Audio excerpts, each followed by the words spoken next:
ସବୁ ଅଙ୍ଗନବାଡ଼ି ଦିଦିମାନଙ୍କୁ ମୋର ନମସ୍କାର। ଆଜି ମୁଁ ଇ ମମତା ଆପ୍ ବିଷୟରେ ଆପଣମାନଙ୍କୁ ଶିଖେଇବି। ଆପଣମାନଙ୍କର ଇ ମମତା ଆପ୍ରେ ଯେକୌଣସି ଡାଉଟ୍ ଥିଲେ ମଧ୍ୟ ମୋତେ କମେଣ୍ଟ ମାଧ୍ୟମରେ ଜଣାଇଦେବେ। ତ ପ୍ରଥମେ ଦେଇଛି ଟୋଟାଲ୍ ପ୍ରେଗନେଣ୍ଟ ଓମେନ୍, ମାନେ ଆମର ଟୋଟାଲ୍ ଗର୍ଭବତୀ କେତେ, ଯେଉଁଟାକି ନଟ୍ ଇଲିଜିବୁଲ୍ ଆଉ ଇଲିଜିବୁଲ୍।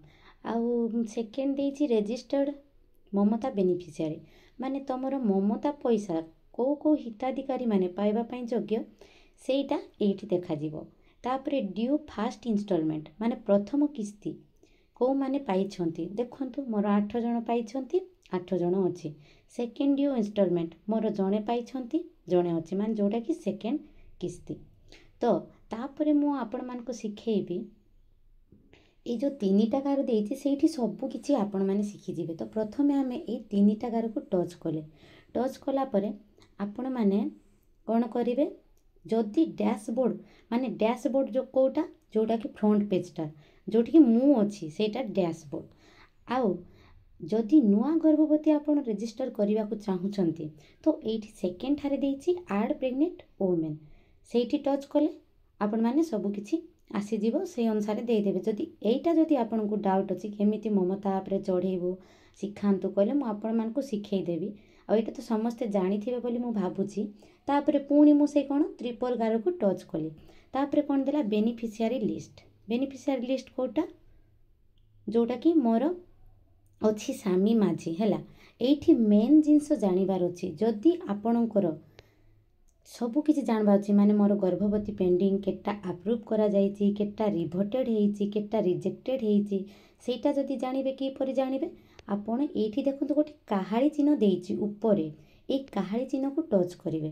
ତାପରେ ଆପଣ ଯଦି ମୋର ମମତା ପେଣ୍ଡିଂ କେତେ ଜଣ ଅଛନ୍ତି ଜାଣିବା ପାଇଁ ଯଦି ଚାହିଁବେ ପେଣ୍ଡିଂରେ ଟଚ୍ କରିବେ। ତାପରେ ଆପଣ କ'ଣ କରିବେ, ଆପ୍ଲାଏ ଦେଇଛି ସେଇଠି ଟଚ୍ କରିବେ ହେଲା।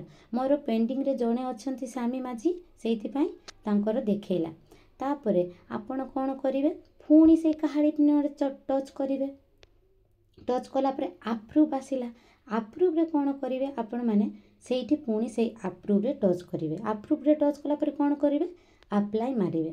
ତ ଦେଖନ୍ତୁ ମୋର କେତେ ଜଣଙ୍କର ଆପ୍ରୁଭ୍ କରାହେଇଛି, ବିନନ୍ତୀ ନାୟକ, କାଟେ ମାଝୀ, ଚଞ୍ଚଳ ମାଝୀ, ମାନିନୀ ସାହୁ, ମିତାଞ୍ଜଳି ବଗାର, ମୋର ଏତିକି ଜଣଙ୍କର ଆପ୍ରୁଭ୍ କରାଯାଇଛି। ତାପରେ ଆପଣ କ'ଣ କରିବେ, ଆଉ ଥରେ ଚେକ୍ କରିବେ, ଯେହେତୁ 4ଟା ଅପସନ୍ ଦେଇଛି 4 ଥର ଚେକ୍ କରିବାକୁ ପଡ଼ିବ। ତ ପୁଣି କାହାଳି ଚିହ୍ନରେ ଟଚ୍ କରିବା। ଟଚ୍ କଲା ପରେ ରିଭୋଟେଡ଼୍ ଆସିଲା, ତାପରେ ପୁଣି ଆପ୍ଲାଏ କରିବେ। ରିଭୋଟେଡ଼୍ ମୋର କେହି ନାହାନ୍ତି, ଯେଉଁଟାକି ନଷ୍ଟ ହେବାଟା। ତାପରେ ପୁଣି ଆପଣ ପୁଣି ଟଚ୍ କରିବେ, ଏଇଟା ରିଜେକ୍ଟେଡ଼୍, ମାନେ ଆପଣଙ୍କର ରିଜେକ୍ଟେଡ଼୍ କେତେଟା ହେଇଛି, ଯେଉଁଟାକି ନଷ୍ଟ ହେଇଛି। ଦେଖନ୍ତୁ ମୋର ରିଜେକ୍ଟେଡ଼୍ ବି କେହି ନାହାନ୍ତି, ଯେଉଁଟାକି ରିଜେକ୍ଟ କରାଯାଇଛି ହେଲା। ତାପରେ ସଇଲା, ଏଇଟା କେଉଁଠି ମାରିଲେ, ବେନିଫିସିଆରୀ ଲିଷ୍ଟ। ତାପରେ ଆପଣ ଫାଷ୍ଟ ଇନଷ୍ଟଲମେଣ୍ଟରେ ଆପଣଙ୍କର କେତେଟା ଅଛି, 1 2 3 4 5ଟା ଅଛି, 5ଟା କଣ୍ଡିସନ୍ ଦେଇଛି। ପ୍ରଥମେ କ'ଣ ଅପଡ଼େଟ୍ କଣ୍ଡିସନ୍ ଦେଇଛି, ଆପଣ ଅପଡ଼େଟ୍ କଣ୍ଡିସନରେ ଟଚ୍ କରିବେ, ଏଇଠି କିଛି ନାହିଁ ମୋର। ତାପରେ ଆପ୍ରୁଭ୍ କେତେ ଜଣଙ୍କର କରାଯାଇଛି, ମୋର ଜଣଙ୍କର ଆପ୍ରୁଭ୍ କରାଯାଇଛି, ବିନନ୍ତୀ ନାୟକ। ତାପରେ ସ୍ପେଶିଆଲ୍ କଣ୍ଡିସନ୍ ଅପଡ଼େଟ୍, ଏଇଟା ସ୍ପେଶିଆଲ୍ କଣ୍ଡିସନ୍ ଅପଡ଼େଟ୍ରେ ଆପଣଙ୍କର କ'ଣ ଆସିଯିବ, ଏଇଠି ମାନେ CDPO ମ୍ୟାଡ଼ାମ୍ ଆପ୍ରୁଭ୍ କରିଛନ୍ତି, ଅପଡ଼େଟ୍ କରିଛନ୍ତି ନା ସୁପରଭାଇଜର୍ ଅପଡ଼େଟ୍ କରି ସେଇଟା ଦେଖାଉଛି। ତାପରେ ଆପଣଙ୍କର ଆସିଯିବ ସ୍ପେଶିଆଲ୍ କଣ୍ଡିସନ୍ ଏକ୍ଜିଟ୍ ଲିଷ୍ଟ, ମାନେ ଗର୍ଭବତୀ ମାଆମାନଙ୍କର କେତେ ଜଣଙ୍କର ଏକ୍ଜିଟ୍ କରାଯାଇଛି ସେଇଟା ଆପଣ ଦେଖିବେ। ମୋର ଦେଖନ୍ତୁ ମାନସୀ ନାୟକ, ତାପରେ ରୁକ୍ମିଣୀ ପାତ୍ରର ପୁରା ଆବର୍ଷଣ ହେଇଛି, ସେଇଥିପାଇଁ ମିସ୍କ୍ୟାରେଜ୍ ହେଇଛି, ସେଇଥିପାଇଁ 2 ଜଣଙ୍କର ମିସ୍କ୍ୟାରେଜ୍ ଦେଇଛି। ତାପରେ ଆପଣଙ୍କର ଫାଷ୍ଟ ଇନଷ୍ଟଲମେଣ୍ଟଟା କେତେ ଜଣ ପାଇଛନ୍ତି ସେଇଟା କିପରି, ଏଇଠି ଦେଇଛି ଦେଖନ୍ତୁ ପେମେଣ୍ଟ ଷ୍ଟାଟସ୍, ସେଇଠି ଟଚ୍ କଲେ ଆପଣଙ୍କର ସବୁ ଆସିଯିବ, ମୋର ଯେତେ ଜଣ ପାଇଛନ୍ତି ସେତେ ଜଣ ଏଇଠି ଅଛି। ତାପରେ ସେହିପରି ଆପଣ କ'ଣ କରିବେ, ସେକେଣ୍ଡ ଇନଷ୍ଟଲମେଣ୍ଟରେ ଟଚ୍ କରିବେ, ସେଇଠି ବି ସବୁ ମାରିଯିବେ। ଏଇଠି ବି ଦେଖନ୍ତୁ ଦେଇଛି ପେମେଣ୍ଟ ଷ୍ଟାଟସ୍, ସେଇଠି ପେମେଣ୍ଟ ଷ୍ଟାଟସ୍ ଦେଇଛି, ସେଇଠି ଟଚ୍ କଲେ ଆପଣଙ୍କର କେତେ ଜଣ ପାଇଛନ୍ତି, ମୋର ଜଣେ ମା ପାଇଛନ୍ତି, ଜଣଙ୍କର ଆସିଛି। ତାପରେ ଆପଣ କ'ଣ କରିବେ, ସ୍ପେଶିଆଲ୍ କଣ୍ଡିସନ୍ ଅପଡ଼େଟ୍, ଏଇଠି ଯେଉଁଟାକି ଆମେ କରିବା କଥା, କିନ୍ତୁ ଆମ ଏଇଠି ଦେଇଛି ଆପଣମାନେ ନିଜେ ବି କରିପାରିବେ, ଆଉ ଆମ ମମତା ମ୍ୟାଡ଼ାମ୍ ବି କରିପାରିବେ। ଏଇଠି ଦେଇଛି କ'ଣ, ପଦ୍ମାଗୌଡ଼ର ମୋର ଅଛି, ତ ପଦ୍ମାଗୌଡ଼ର ମୋର ସବୁ ସରିଯାଇଛି। ଅପଡ଼େଟ୍ ଏଇଠି ଯଦି ଚାହିଁବେ ମାରିଦେବେ, ହେଇଯିବ। ତାପରେ ପୁଣି ଆସିବେ। ଆଉ ଗୋଟେ କଥା, ଏଇଟା ଦିଦିମାନେ ବହୁତ ଡାଉଟ୍ କରନ୍ତି, ମୁଁ ତ ମମତା ଆପ୍ରେ ଚଢ଼େଇଲି ଆଉ ମୋର ମମତା ବେନିଫିସିଆରୀ ତ ଦେଖାଉନାହିଁ। ଆଉ ଜଣେ ଜଣେ ଦିଦି ଭାବନ୍ତି ମୋର ତ ନନ୍ ମମତା, ମୁଁ କାହିଁକି ମମତା ଆପ୍ରେ ଚଢ଼ିବି। ସେମିତି କିଛି ନାହିଁ। ନନ୍ ମମତା ହେଉ କିମ୍ବା ମମତା ମା' ହେଉ, ଆମକୁ ବାଧ୍ୟ ମମତାରେ ଚଢ଼େଇବା ପାଇଁ ପଡ଼ିବ। ସେଇଥିପାଇଁ ଆପଣ ଚଢ଼େଇବେ, ତାପରେ ଆପଣ ଡାଉଟ୍ ହେବେନି ମମତା ମା'ର ଦେଖେଇଲା ଆଉ ନନ୍ ମମତା ମା'ର କାହିଁକି ଦେଖାଉନି। ସେଇଟାରୁ ମୁଁ କହୁଛି ନଟ୍ ଇଲିଜିବୁଲ୍ ଲିଷ୍ଟ ଦେଇଛି। ଆପଣ ଯଦି ନନ୍ ମମତା ମା'ର ଚଢ଼ଉଛନ୍ତି, ଆପଣ କେଉଁଠି ଯାଇକି ଚେକ୍ କରିବେ? ଡାଇରେକ୍ଟ ନଟ୍ ଇଲିଜିବୁଲ୍ ଲିଷ୍ଟରେ ଯାଇକି ଚେକ୍ କରିବେ। ତ ମୋର ଦେଖନ୍ତୁ ଏତେ ସାରା ନନ୍ ମମତା ମା' ସବୁ ଅଛନ୍ତି। ତାପରେ ଏକ୍ଜିଟ୍ ଲିଷ୍ଟ, ଏଇଟା ଆପଣଙ୍କର ଆବର୍ସନ୍ ହେଲାଟା ସବୁ ଦେଖାଉଛି, କେତେ ଜଣଙ୍କର ଆବର୍ସନ୍ ହେଇଛି ସେଇଟା ଦେଖେଇବ। ତାପରେ ଆପଣ ମମତା ଆପ୍ରେ ସେକେଣ୍ଡ ଡ୍ୟୁ ପରେ ଆପଣ ଟଙ୍କା ପାଇଛନ୍ତି କି ନାହିଁ ଆପଣଙ୍କର ଇନସେଣ୍ଟିଭ୍ ଦେଖିବେ, ମାନେ କେତେ ଛାଡ଼ିଛନ୍ତି ଅଫିସରୁ ପଇସା ଆସିଛି କି ନାହିଁ।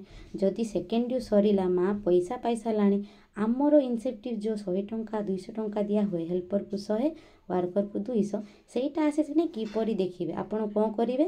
ଇନସେଣ୍ଟିଭ୍ ଦେଇଛି ସେଇଠି ଟଚ୍ କରିବେ। ମୋର ଜଣଙ୍କର ମା'ର ଯେହେତୁ ସରିଛି, ମୋର ଜଣଙ୍କ ମା'ର ପଇସା ଆସିଯାଇଛି ମୋ ଆକାଉଣ୍ଟକୁ। ତାପରେ ଆପଣଙ୍କର ଯଦି ଚାହିଁଲେ ପବ୍ଲିକ୍ ବି କରିପାରିବେ। ଆପଣ ଯଦି ପାସୱାର୍ଡ଼ ଆଉ ୟୁଜର୍ ଆଇ ଡ଼ି ଦେଇଦେବେ, ଦେନ୍ ପବ୍ଲିକ୍ ବି କରିପାରିବେ ମମତା ଆପ୍ ନିଜେ। ଯଦି ଗୋଟେ ମା' ବାହାରେ ରହୁଛି, ସେ ମା' ଯଦି ତା'ର ଆଧାର ପାସବହି ପଠାଇବାରେ ପାରୁନାହିଁ, ତାହେଲେ ଆପଣ ଯଦି ଶିଖେଇଦେବେ ତାହେଲେ କରିପାରିବେ। ସେଇଟା ବି ଏଠି ଦେଇଛି ପବ୍ଲିକ୍ ରେଜିଷ୍ଟ୍ରେସନ୍। ସିଏ ଯଦି ସେଇଠି କରିଥିବ, ନିଜ ବାହାରେ ଥାଇକି ଯଦି କରିଥିବେ ରେଜିଷ୍ଟ୍ରେସନ୍ ମମତା ଆପ୍ରେ, ସେଇଟା ବି ଶୋ କରିବ। ସେଇଟା ହେଉଛି ପବ୍ଲିକ୍ରେ, ସେଇଠି ଆପଣ ଟଚ୍ କରିଦେବେ। ଯେହେତୁ ମୋର କିଏ ପବ୍ଲିକ୍ ରେଜିଷ୍ଟ୍ରେସନ୍ କରିନାହାନ୍ତି, ସେଇଥିପାଇଁ ଶୋ କରୁନି। ତାପରେ ଆପଣ ଲଗ୍ ଆଉଟ୍ କିପରି କରିବେ? ଏଇଠି ଗୋଟେ କ୍ଲିଅରଲି ଦେଇଛି ଲଗ୍ ଆଉଟ୍, ସେଇଠି ଟଚ୍ କରିବେ, ଆପଣଙ୍କର ଆସିଯିବ। ଦେଖନ୍ତୁ ଆମର ୟୁଜର୍ ନେମ୍ ହେଉଛି AWW_213901203। ସରି, ମୁଁ ଆଉ ଗୋଟେ 3 ସାର୍ ଦେଇଛି।